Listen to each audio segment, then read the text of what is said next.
बिस्मिल्लाहिर्रहमानिर्रहीम। अचानक गर्म हवा के झोंके तेज होने लगे, रेत उड़ने लगी और उसके साथ औरतों के रोने की आवाज़ें सुनाई देने लगी। 2 या 3 औरतें ऊंची आवाज़ में रो रही थीं। मार्कोनी के साथी घबरा गए। मार्कोनी ने कान खड़े किए। एक साथी ने कहा, इस दोजख में कोई औरत जिंदा नहीं हो सकती। ये बदरूहें हैं। ये कुछ भी नहीं है, मार्कोनी ने कहा। बदरूहें भी नहीं, जिंदा औरतें भी नहीं। ये हवा की पैदा की हुई आवाज़ें हैं। इस इलाके में बाज़ टीलों में लंबे लंबे सुराख हैं जो दोनों तरफ खुलते हैं, और बाज़ चट्टानों की शक्ल ऐसी है कि उनसे तेज़ हवा के झोंके गुजरते हैं तो इस किस्म की आवाज़ें पैदा होती हैं जो तुम सुन रहे हो। नीचे इतनी गहरी और इतनी वसी खाई है, उस पर ये नंगे पहाड़ खड़े हैं। ये आवाज़ों में गूंज पैदा करते हैं। ये गूंज हर तरफ भटकती रहती है, डरो नहीं। मगर उसके साथियों पर ऐसा खौफ तारी हो गया था जिस पर वो काबू नहीं पा सकते थे कि ये आवाज़ें हवा की नहीं, करीब ही कहीं औरतें या बदरूहें रो रही थीं। उन्होंने मार्कोनी का पेश किया हुआ फ़लसफ़ा तस्लीम ना किया। आवाज़ें ही ऐसी थीं। हवा तेज़ होती जा रही थी। टीलों से और ज़मीन से रेत के हल्के हल्के बादल उड़ने लगे थे जिनसे अब ज़्यादा दूर तक नज़र नहीं आ सकता था। मार्कोनी ने उस कुदरती दीवार पर पहला कदम रखा जो इस भयानक नशेब में खड़ी थी। वहाँ जगह इतनी कच्ची थी कि रेत और मिट्टी में पाँव धंस गया। उसने दूसरा पाँव आगे रखा और नीचे देखा। गहराई देखकर वो सर से पाँव तक कांप गया। अब उस गहराई की तह बिल्कुल ही नजर नहीं आती थी क्योंकि रेत उड़ रही थी। यूं लगता था जैसे उसकी तह है ही नहीं। मार्कोनी चंद कदम आगे चला गया। वहां उसके दाएं या बाएं कोई टीला नहीं था। वो तो जैसे हवा में खड़ा था। हवा के तेज झोंकों ने उसके जिस्म को धकेल धकेल कर उसका तवाज़ुन बिगाड़ दिया। रोने की आवाज़ें और बुलंद हो गई। उसने अपने साथियों से कहा, आराम आराम से पाँव जमाते हुए आओ, नीचे बिल्कुल ना देखना। ये तसव्वुर करते आना कि तुम ज़मीन पर चल रहे हो। उसके दोनों साथियों पर पहले ही खौफ तारी था। दीवार पर 3-4 कदम आगे गए तो हवा की तुंदी ने उनके पाँव उखाड़ दिए। उनके जिस्म डोलने लगे। मार्कोनी उनकी हौसला अफजाई कर रहा था और आहिस्ता आहिस्ता आगे बढ़ रहा था।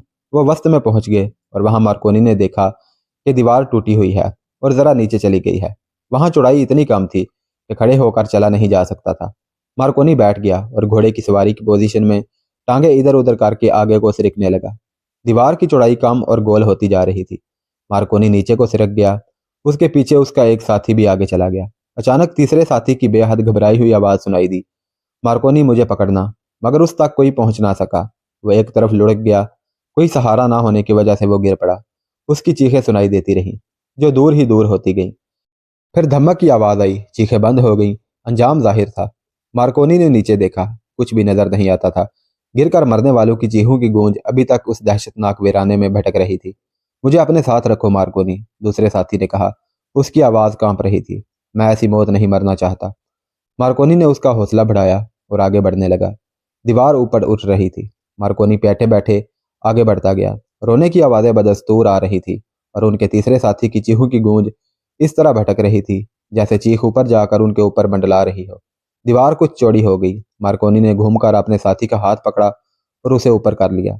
आगे वो जरा इत्मीनान से चल सकते थे, लेकिन हवा के झोंके इतने तेज थे कि उनके लिए तवाज़ुन कायम रखना जरा मुश्किल था। वो आहिस्ता आहिस्ता बढ़ते गए और दीवार खत्म हो गई। आगे जमीन और पहाड़ियां कुछ सख्त थी। 2 चट्टानों के दरमियान तंग सा रास्ता था। वो उसमें दाखिल हो गए। मार्कोनी के साथी ने उससे पूछा, जेफरे मर चुका होगा, उसे बचाया या देखा नहीं जा सकता?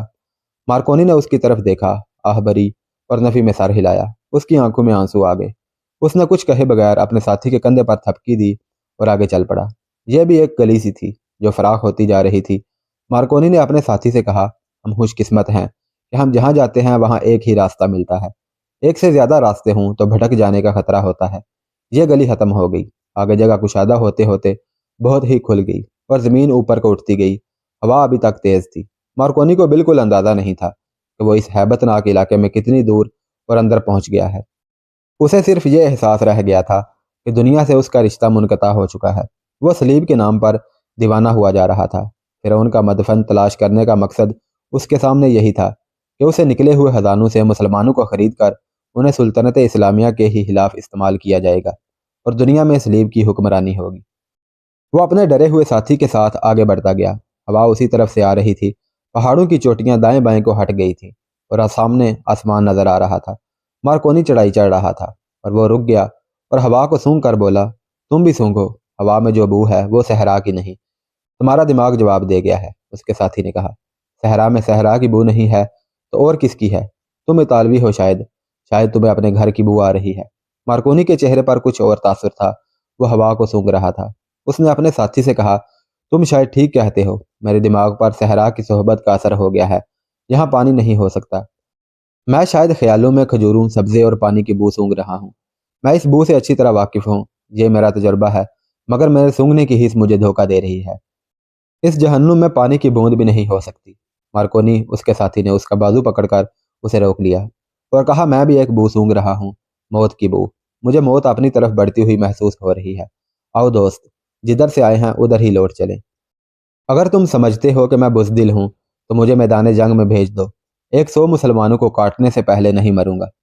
مارکونی زیادہ باتیں کرنے والا آدمی نہیں تھا۔ اس نے اپنے ساتھی کے کندھے پر ہاتھ رکھا اور مسکرا کر کہا، ہم 100 نہیں 1000 مسلمانوں کو کاٹیں گے اور مریں گے نہیں، میرے ساتھ آؤ۔ وہ ساتھی کو لے کر چڑھائی چڑھنے لگا۔ چڑھائی زیادہ اونچی نہیں تھی، زمین آہستہ آہستہ اوپر اٹھ رہی تھی، سورج آگے نکل گیا تھا، سائے لمبے ہوتے جا رہے تھے۔ ان دونوں کو تھکن نے چور کر دیا تھا۔ وہ آگے کو جھکے ہوئے بڑھتے گئے اور اوپر اٹھی ہوئی انتہائی بلندی تک پہنچ گئے۔ ریت نے اس کی آنکھیں بھر دی تھیں۔ مارکونی نے آنکھیں مل کر دیکھا، آگے ڈھلان تھی اور چھوٹی چھوٹی ٹیکریاں۔ وہ ایک ٹیکری پر چڑھ گیا۔ اس نے اپنے ساتھی کو آواز دی اور بیٹھ گیا۔ اس نے کہا، تم اگر ریگستان سے اچھی طرح واقف ہو تو تمہیں معلوم ہوگا کہ سراب نظر آیا کرتے ہیں۔ سامنے دیکھو اور بتاؤ کہ یہ سراب تو نہیں۔ اس کے ساتھی نے دیکھا، آنکھیں بند کی، کھولیں اور غور سے دیکھا۔ اس نے کہا، یہ سراب نہیں ہو سکتا۔ وہ واقعی سراب نہیں تھا۔ انہیں کھجوروں کے کئی ایک درختوں کی چوٹیاں نظر آ رہی تھیں، پتے ہرے تھے، درخت نشیبی جگہ میں معلوم ہوتے تھے اور کچھ دور بھی تھے۔ مارکونی ٹیکری سے آگے چلا گیا۔ وہ اب دوڑ رہا تھا، اس کا ساتھی اس کے پیچھے پیچھے جا رہا تھا۔ وہاں عجیب و غریب شکلوں کی ٹیکریاں تھیں، بعض ایسی جیسے کوئی انسان گھٹنوں میں سر دے کر بیٹھا ہو، کچھ بڑی تھیں کچھ چھوٹی۔ مارکونی ان میں سے راستہ تلاش کرتا دوڑتا جا رہا تھا۔ سورج پہاڑیوں کی چوٹیوں کے قریب چلا گیا۔ مارکونی کا سانس پھولنے لگا، اس کا ساتھی قدم گھسیٹتا جا رہا تھا۔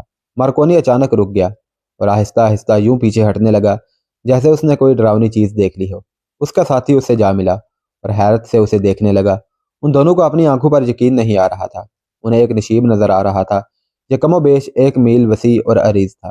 اس کے ارد گرد مٹی اور ریت کی اونچی اونچی قدرتی دیواریں تھیں۔ گہرائی کا یہ علاقہ سرسبز تھا، کچھ اونچا نیچا بھی تھا۔ وہاں کھجوروں کے بہت سے درخت تھے۔ صاف ظاہر تھا کہ وہاں پانی کی بہتات تھی۔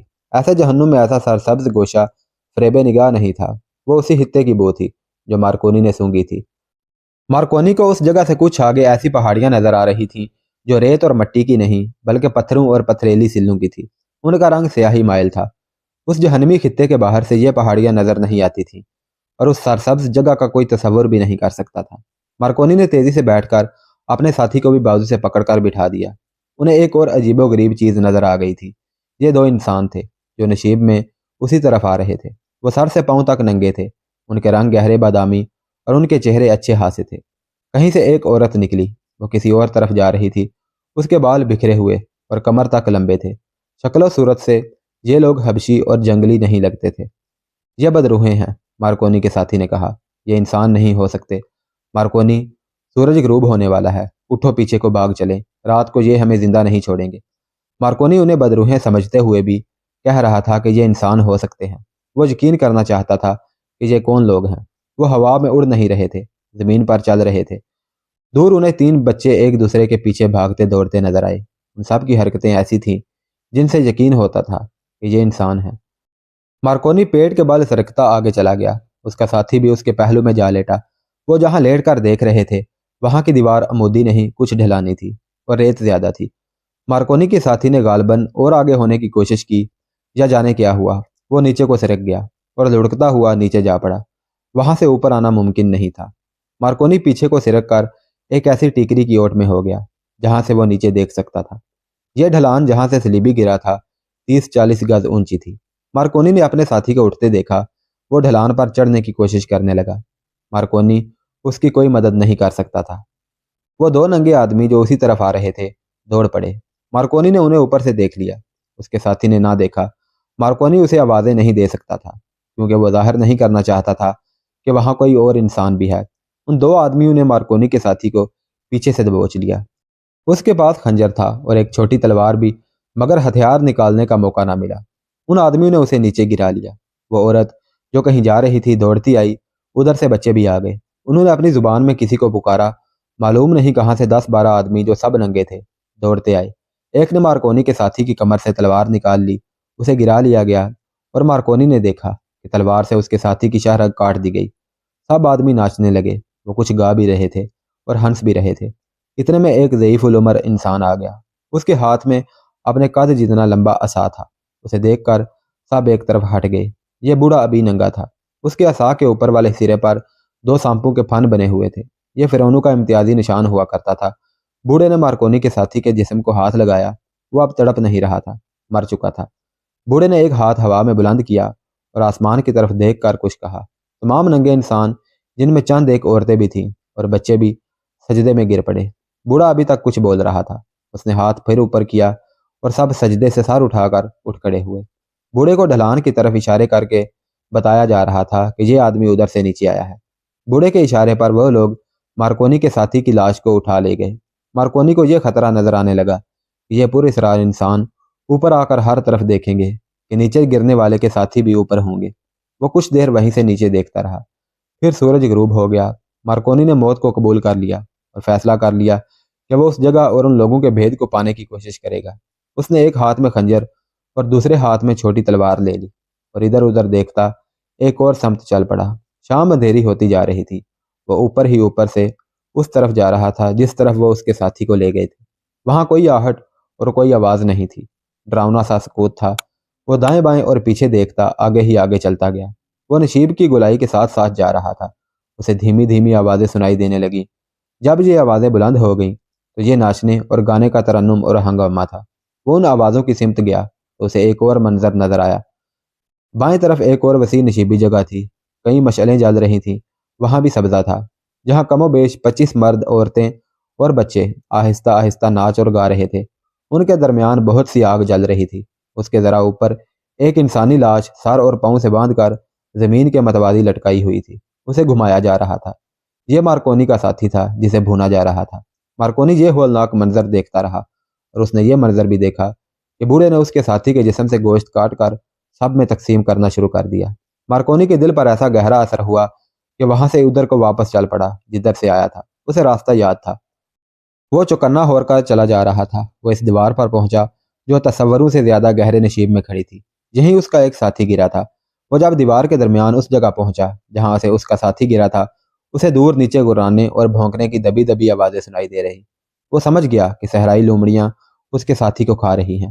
اس کے دوسرے ساتھی کو تو انسان کھا گئے تھے۔ اب ہوا تیز نہیں تھی، وہ تاریکی میں سنبھل سنبھل کر چلتا اور سرکتا دیوار سے گزر گیا۔ رات کے پچھلے پہر وہ اس جگہ پہنچا جہاں 3 اونٹ بیٹھے تھے۔ اس نے اتنا بھی انتظار نہ کیا کہ اونٹوں کے ساتھ بندھا ہوا پانی پی لیتا۔ وہ ایک اونٹ پر بیٹھا، 2 اونٹوں کو ساتھ لیا اور چل پڑا۔ وہ اگلے دن کی شام تھی جب مارکونی ایک معزز مصری سوداگر کے روپ میں احمر درویش کے گھر میں داخل ہوا۔ احمر نے اسے دیکھتے ہی پوچھا، تم اکیلے ہو؟ وہ دونوں کہاں ہیں؟ مارکونی جواب دینے کے بجائے بیٹھ گیا، اس کے تو ہوش ہی ٹھکانے معلوم نہیں ہوتے تھے۔ اس نے احمر کو اپنے سامنے بٹھا لیا اور اسے ایک ایک لمحے اور ایک ایک قدم کی روداد سنائی۔ احمر کو مارکونی کے 2 ساتھیوں کے مرنے کا ذرا بھر افسوس نہ ہوا۔ اس نے جب سنا کہ ایک ساتھی کو ننگے آدم خوروں نے کھا لیا ہے تو اس نے خوشی سے اچھل کر پوچھا، کیا تم نے اپنی آنکھوں سے دیکھا تھا کہ ان میں سے کسی کے بھی جسم پر کپڑا نہیں تھا؟ بوڑھے کے عصا پر 2 سانپوں کے پھن تم نے دیکھے تھے؟ تم نے اچھی طرح دیکھا تھا کہ ان لوگوں نے ہمارے آدمی کا گوشت کھا لیا تھا؟ میں خواب کی باتیں نہیں سنا رہا، مارکونی نے جھنجھلا کر کہا۔ مجھ پر جو بیتی ہے میں وہ سنا رہا ہوں۔ میں نے یہ اپنی آنکھوں دیکھا ہے جو سنا رہا ہوں۔ فرعون بھی یہی سنا رہے ہیں جو تم نے سنایا ہے۔ احمر درویش نے اٹھ کر مارکونی کے کندھوں پر ہاتھ رکھا، اسے مسرت کی شدت سے جھنجھوڑتے ہوئے کہا، تم نے بھید پا لیا ہے مارکونی، یہی ہیں وہ لوگ جن کی مجھے تلاش تھی۔ یہ قبیلہ 16 صدیوں سے وہاں آباد ہے۔ یہ لوگ سوچ بھی نہیں سکتے تھے کہ زمانہ انہیں انسان کا گوشت کھانے پر مجبور کر دے گا۔ تم یہ تحریریں نہیں پڑھ سکتے، میں نے پڑھ لی ہیں۔ لکھا ہے کہ خزانوں کی حفاظت سانپ کیا کرتے ہیں، لیکن میرے مدفن کی حفاظت انسان کریں گے، جو صدیوں بعد سانپ اور درندے بن جائیں گے۔ میرے مدفن کی حدود میں کوئی انسان داخل ہوگا، اسے میرے محافظ کھا جایا کریں گے۔ وقت اور زمانہ انہیں ننگا کر دے گا، لیکن میں نے جہاں اپنی دوسری دنیا کا گھر بنایا ہے وہ جگہ اس کی ستر پوشی کرے گی۔ باہر کا کوئی مرد ان کی عورت پر نظر نہیں ڈال سکے گا، جو نظر ڈالے گا وہ وہاں سے زندہ نہیں جا سکے گا۔ میں زندہ واپس آ گیا ہوں، مارکونی نے کہا۔ اس لیے کہ تم نیچے نہیں گئے، احمر نے کہا۔ تم نے جن سیاہ رنگ کے پتھریلے پہاڑوں کا ذکر کیا ہے، وہ پہاڑ اپنے دامن میں کہیں ریمینیز کی حنوط کی ہوئی لاش اور خزانے چھپائے ہوئے ہیں، اور یہ ننگے لوگ ان کے آباء و اجداد اور ریمینس کے وقت سے وہاں پر پہرا دے رہے ہیں، اور 15-16 صدیاں گزر گئی۔ میں بتا نہیں سکتا کہ وہ زندہ کس طرح رہتے ہیں، شاید درندوں کی طرح صحرا کے مسافروں کے شکار میں رہتے اور انہیں بھون کر کھا لیتے ہیں۔ وہاں پانی کی افرات ہے، کھجوروں کی کمی نہیں، ان کا زندہ رہنا حیران کن نہیں۔ وہ آج بھی فرعونوں کو خدا سمجھتے ہیں۔ اگر ان کے عقیدے ٹوٹ چکے ہوتے تو وہ وہاں نہ ہوتے۔ تم نے ان کے پاس کوئی ہتھیار دیکھے تھے؟ نہیں، ان کے پاس کچھ نہیں تھا۔ ان کی تعداد کا کچھ اندازہ ہے؟ رات کو جب اکٹھے تھے تو 25 تھے۔ وہ اس سے زیادہ ہو بھی نہیں سکتے، احمر درویش نے کہا۔ ہاں، مارکونی نے کہا، میں نے ان کے پاس 2 اونٹ بھی دیکھے تھے۔ اونٹ زیادہ بھی ہو سکتے ہیں، مگر میں نے صرف 2 دیکھے تھے۔ پھر وہ باہر آتے ہوں گے، احمر درویش نے کہا۔ وہ باہر ضرور آتے ہوں گے۔ مسافروں کو پکڑنے کے لیے انہیں باہر آنا ہی پڑتا ہوگا۔ سنو مارکونی، غور سے سنو، وہاں کوئی ایسا سیدھا راستہ ضرور ہے جس سے وہ باہر آتے اور اندر جاتے ہوں گے۔ یہ پہاڑوں کا کوئی خفیہ راستہ ہوگا۔ میں نے تمہیں جو راستہ بتایا تھا وہ آنے جانے کا ایسا راستہ نہیں جس سے بار بار آیا جا سکے۔ وہاں کوئی اور راستہ ہے جو ان ننگے آدم ہوروں سے معلوم کیا جا سکتا ہے۔ میں اس کی ترکیب سوچ چکا ہوں۔ ترکیب یہ ہے کہ وہاں باقاعدہ حملہ کیا جائے۔ ہو سکتا ہے کہ میں اس دیوار نما ٹیلے سے جسے تمہارا ایک ساتھی گر کر مرا ہے اور آدمی گرا کر مارنے پڑے، لیکن یہ قربانی ضروری ہے۔ بتاؤ، 25-30 نہتے آدمیوں کو، جن میں بچے اور عورتیں بھی ہیں، مارنے کے لیے، اور ان میں 2-3 کو زندہ پکڑنے کے لیے تمہیں کتنے آدمی درکار ہیں؟ کم سے کم بتاؤ۔ تم ان آدمیوں کے رہنما اور سربراہ ہوگے۔ میں ترکیب سمجھ گیا ہوں، مارکونی نے کہا۔ ایک ترکیب میرے دماغ میں بھی آئی ہے۔ ہم انہیں قتل کر سکتے ہیں، 2-3 کو زندہ پکڑ سکتے ہیں، لیکن میں آپ کو یہ یقین نہیں دلا سکتا کہ وہ اس جگہ کے تمام بھید ہمیں بتا دیں گے۔ اپنے قبیلے کو مرتا دیکھ کر وہ بھی مرنے کے لیے تیار ہو جائیں گے، لیکن بتائیں گے کچھ نہیں۔ میں ایسی ترکیب کروں گا کہ ان میں سے 1-2 آدمی باہر کو بھاگ اٹھیں اور ان کا تعاقب کیا جائے۔ راستہ معلوم ہو جائے گا۔ تم دانش مند ہو مارکونی، احمر درویش نے کہا۔ بتاؤ کتنے آدمی ہوں؟ 50، مارکونی نے جواب دیا، اور کہا زیادہ تر آدمی میرے منتخب کیے ہوئے ہوں گے۔ میں انہیں تلاش کر لوں گا، مگر مہم کے آغاز سے پہلے اپنی شرطیں پیش کرنا چاہتا ہوں۔ تمہیں منہ مانگا انعام ملے گا، احمد نے کہا۔ مجھے خزانے سے حصہ ملنا چاہیے، مارکونی نے کہا۔ اتنی خطرناک مہم میرے فرائض میں شامل نہیں۔ میں جاسوس اور تحریب کار ہوں۔ مجھے خزانے کی تلاش کے لیے نہیں بھیجا گیا۔ یہ آپ کی ذاتی مہم ہے۔ میں انعام نہیں، منہ مانگا حصہ لوں گا۔ اگر آپ کا منصوبہ کامیاب ہو گیا تو آپ کو ایک ریاست کی حکمرانی مل جائے گی۔ میں جاسوس کا جاسوس رہوں گا۔ یہ مہم اور یہ منصوبہ ذاتی نہیں، احمر درویش نے کہا۔ یہ مصر، سلیب اور سوڈان کی حکمرانی کا منصوبہ ہے۔ مارکونی اپنے مطالبہ پر قائم رہا۔ احمر مجبور ہو گیا۔ اسے احساس تھا کہ مارکونی کے سوا ریمینیس کے مدفن تک کوئی اور نہیں پہنچ سکتا۔ اس کے مطالبے ماننے کے سوا کوئی چارہ کار نہ تھا۔ مارکونی نے کہا، معلوم نہیں مجھے کتنے دن صحرا میں رہنا پڑے۔ میں ایسی سخت اور خشک خوراک پسند نہیں کروں گا۔ مجھے 2-3 اونٹ فالتو دیے جائیں جو میں اور میرے ساتھی بھون کر کھا سکیں، اور مجھے قدومی دی جائے۔ قدومی؟ احمر درویش نے حیرت سے کہا۔ اتنی نازک اور ایسی اعلیٰ درجے کی رقاصہ کو تمہارے ساتھ ایسی خطرناک مہم پر روانہ کر دوں؟ وہ جانے پر بھی راضی نہیں ہوگی۔ اسے زیادہ معاوضہ پیش کریں، وہ راضی ہو جائے گی، مارکونی نے کہا۔ میں اس کے لیے ایسا انتظام کروں گا کہ وہ محسوس ہی نہیں کر سکے گی کہ وہ صحرا میں ہے اور کسی خطرناک مہم میں شریک ہے۔ میں اس کی قدر و قیمت سے واقف ہوں۔ یہ اس دور کا واقعہ ہے جب دولت مند تاجر اپنی چہیتی بیویوں کو سفر میں اپنے ساتھ لے جاتے تھے۔ اپنی بیویوں میں سے کوئی پسند نہ ہو تو کسی من پسند طوائف یا رقاصہ کو منہ مانگا معاوضہ دے کر ہم سفر بنا لیتے تھے۔ فوجوں کے کمانڈر بھی جنگ کے دوران اپنی بیویوں یا کرائے کی خوبصورت عورتوں کو ساتھ رکھا کرتے تھے۔ اس دور میں خوبصورت اور جوان عورت کو سونے سے زیادہ قیمتی سمجھا جاتا تھا۔ یہی وجہ تھی کہ صلیبیوں اور یہودیوں نے سلطنت اسلامی کی جڑیں کھوکھلی کرنے کے لیے عورت کا استعمال کیا تھا۔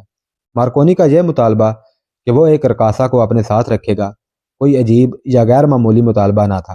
البتہ قدومی کو اپنے ساتھ لے جانا کچھ عجیب سا تھا۔ قدومی ایک جوان سال رقاصہ تھی جو صرف امراء اور دولت مند افراد کے ہاں جاتی تھی۔ وہ سوڈان کی رہنے والی تھی اور مسلمان تھی۔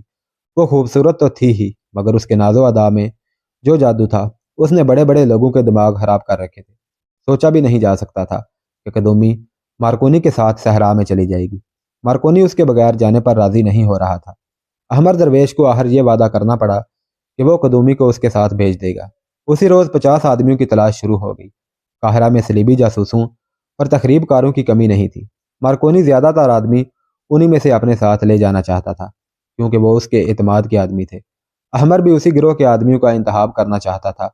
सुल्तान अयूबी के उस जर्नैल ने अपना एक तहरीबकार गिरोह तैयार कर रखा था। ये सब मुसलमान थे।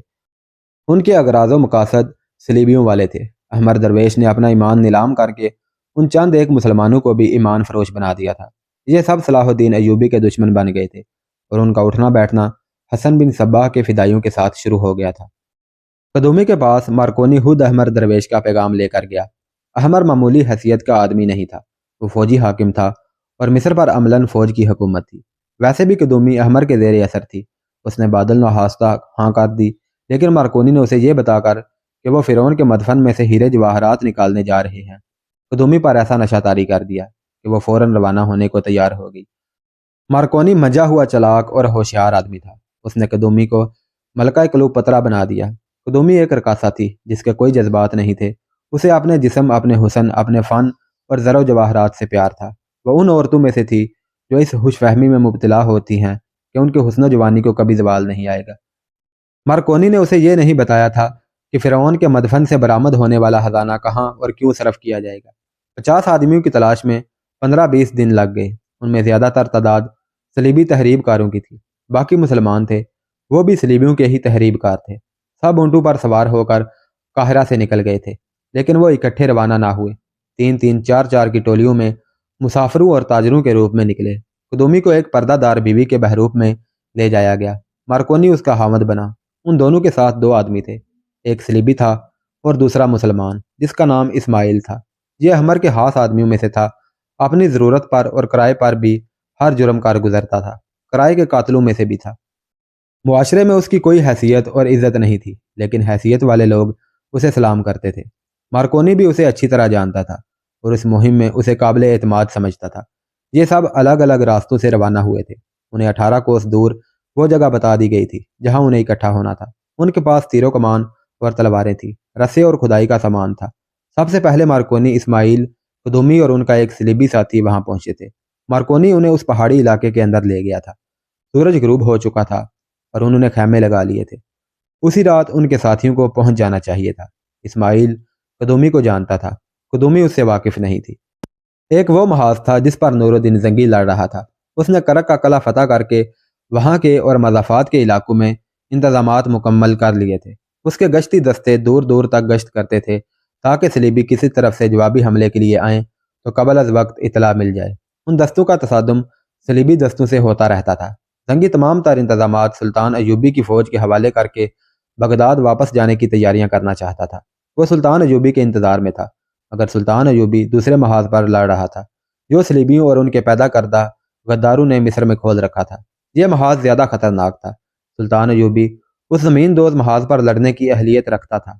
वो खूब मुकाबला कर रहा था, मगर उसे अभी पता नहीं चला था कि एक महाज और भी खुल गया है। यह था फ़िरौनों के मदफून की तलाश। शाम के खाने के बाद सुल्तान अयूबी उस कमरे में गया जहां वो अपने सालारों और दीगर हुक्काम को इकट्ठा करके अहकामात और हिदायत दिया करता था। वहां फौज के आला कमांडरों के अलावा अली बिन सुफियान और गयास बलबीस भी थे। सुल्तान अयूबी को उसी रोज़ नूरुद्दीन जंगी का एक तवील तहरीरी पैगाम मिला। उसने इस पैगाम के ज़रूरी हिस्से कमांडरों को सुनाए। जंगी ने लिखा था कि अजीज़ सलाहुद्दीन, अल्लाह ताला तुम्हें ज़िंदा सलामत रखे। इस्लाम को तुम्हारी बहुत ज़रूरत है। करक और गिरदोपेश के इलाके दुश्मन से साफ हो चुके हैं। गश्ती दस्ते जाते हैं तो सलीबियों का कोई दस्ता कभी हमारे किसी दस्ते से उलझ पड़ता है। सलीबी मुझ पर यह रोब डालने की कोशिश कर रहे हैं कि वो अभी यही हैं। तुम्हारे तैयार किए हुए छापा मार दस्ते तारीफ के काबिल हैं। ये बहुत दूर तक चले जाते हैं।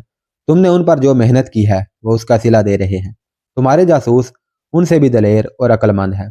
उनकी नज़रों से मैं इतनी दूर बैठे हुए दुश्मन की हर एक हरकत देख रहा हूँ। ताज़ा इतला यह है कि सलीबी शायद जवाबी हमला ना करें। वो हमें इश्तियाल दिला रहे हैं कि हम आगे जाकर उन पर हमला करें। तुम जानते हो कि बैतुल मुक़द्दस जो हमारी मंजिल है और क़िबला अव्वल जो हमारा मकसूद है कितनी दूर है। मैं जानता हूँ कि तुम इन फासलों से और उन मुसाफतों से घबराने वाले इंसान नहीं हो, लेकिन फासले ज़्यादा नहीं, दुश्वारियाँ और रुकावटें ज़्यादा हैं। बैतुल मुक़द्दस तक हमें बहुत से कले सर करने होंगे। उनमें से चंद एक कले तो बहुत ही मजबूत हैं। सलीबियों ने किबला अव्वल का दिफा दूर दूर की कला बंदियों की सूरत में बहुत मजबूत कर रखा है।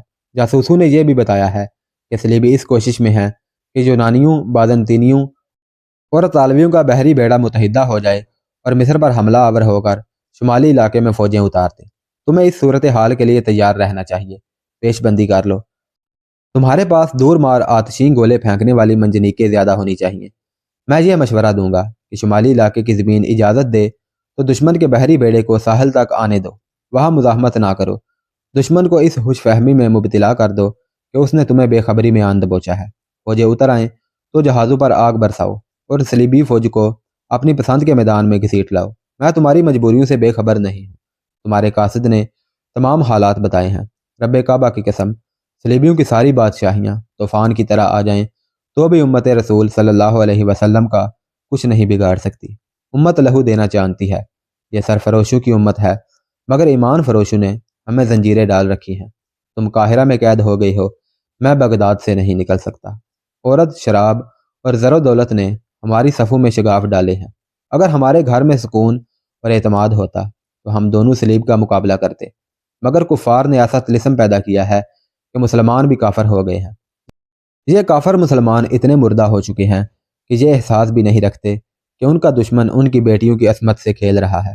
करक के मुसलमान बहुत बुरी हालत में थे। सलीबियों ने उन पर जो मुजालम ढाए वो सुनो तो लहू के आंसू रो दोगे। मैं अपनी कौम के गद्दारों को कैसे समझाऊं कि दुश्मन की दोस्ती दुश्मनी से ज़्यादा खतरनाक है। तुमने अफसोस का इजहार किया है कि तुम्हारे अपने भाई और अच्छे अच्छे हाकिम और कमानदार तुम्हारे हाथों कत्ल हो रहे हैं। सलाहुद्दीन अयूबी, अफसोस इस पर नहीं कि वो तुम्हारे हाथों कत्ल हुए, अफसोसनाक अमर यह है कि वो गद्दार हुए। और यह भी अफसोसनाक है कि सलीबी खुश हो रहे होंगे कि वो मुसलमानों को मुसलमानों के हाथों कत्ल करा रहे हैं। तुम गद्दारों को बख्श नहीं सकते। गद्दार की सज़ा कत्ल है। मैं तुम्हारा इंतज़ार कर रहा हूँ। तुम जब आओ तो तुम्हारे साथ फौज ज़्यादा होनी चाहिए। सलीबी तुम्हें कला बंदियों में लड़ाकर तुम्हारी ताकत ज़ायल करना चाहते हैं। कहीं ऐसा ना हो कि बैतुल मुक़द्दस के रास्ते में ही तुम बेदस्त पा हो जाओ। तुम जब आओ तो मिस्र के अंदरूनी हालात को पूरी तरह काबू में करके आना। सूडानियों की तरफ से चौकन्ना रहना। मुझे मालूम हुआ है कि तुम्हारे सामने कुछ माली मसाइल भी हैं। मैं तुम्हारी मदद करने की कोशिश करूंगा। बेहतर है कि अपने मसाइल खुद ही हल करने की कोशिश भी करो। कि काहिरा से जल्दी निकल आओ, लेकिन अंदर और बाहर के हालात देख कर वहाँ से निकलना। अल्लाह तुम्हारा हामी है। सलाहुद्दीन अयूबी ने मजलिस के हाजरीन को ये पैगाम पढ़कर सुनाया और उन्हें यह उम्मीद अफजा खबरें सुनाई कि फ़ौज में शामिल होने के लिए देहाती इलाके से लोग आने लगे हैं। तोहम परस्ती की जो मुहिम दुश्मन ने शुरू की थी वो ख़त्म कर दी गई है, लेकिन कहीं कहीं उसके असरात बाकी हैं। एक फतूर मस्जिदों से भी उठा था, उसे भी दबा लिया गया है। 3-4 इमामों ने उन्हीं तोहमात को जो सलीबियों ने हमारे मजहब में शामिल करने की कोशिश की थी लोगों के जहनों में डालना शुरू कर दिया था। उन्होंने अपने आप को खुदा का एलजी बना लिया था। हमारे सामने ऐसे लोग आए हैं जो किसी मुसीबत के वक्त बराह रास्त खुदा से दुआ मांगने की बजाय इमामों को नजराने देते रहे कि वो उनके लिए दुआ करें। यह वहम फैला दिया गया था कि आम आदमी खुदा से कुछ नहीं मांग सकता, ना खुदा उसकी सुनता है। सुल्तान अयूबी ने कहा, मैंने उन इमामों को मस्जिदों से निकाल दिया है और मस्जिदें ऐसे इमामों के हवाले कर दी हैं जिनके नज़रियात और अकीदे कुरान के ऐन मुताबिक हैं। वो अब लोगों को यह सबक दे रहे हैं कि मुसलमान का खुदा आलिम और बेइलम के लिए, अमीर और गरीब के लिए, हाकिम और रियाया के लिए एक जैसा है। वो हर किसी की दुआ सुनता है, अच्छे अमल की जजा और बुरे अमल की सज़ा देता है। मैं अपनी कौम में यही कुव्वत और यही जज्बा पैदा करने की कोशिश कर रहा हूँ कि वो अपने आप को और खुदा को समझने की कोशिश करें।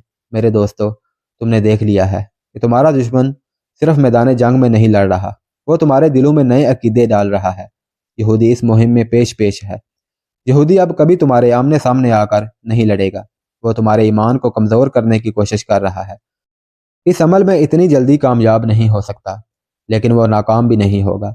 वो वक्त आएगा जब खुदा की धुतकारी हुई ये कौम मुसलमानों को कमज़ोर देखकर ऐसी चाल चलेगी कि अपने मकसद को पा लेगी। उसका खंजर सुल्तनत इस्लामिया के सीने में उतर जाएगा। अगर अपनी तारीख को इस जिल्लत से बचाना चाहते हो तो आज ही पेशबंदी कर लो। अपनी कौम के करीब जाओ। अपने आप को हाकिम और कौम को महकूम समझना छोड़ दो। उनमें इतना वक़ार पैदा करो कि ये कौमी वक़ार पर जाने कुर्बान कर दें। सुल्तान अयूबी ने बताया कि सलीबियों के पास औरत और दौलत है और हमारे यहाँ उन दोनों का लालच मौजूद है। हमारे सामने एक मुहिम ये भी है कि कौम के दिल से औरत और दौलत का लालच निकाल दें। اس کے لیے ایمان کی مضبوطی کی ضرورت ہے۔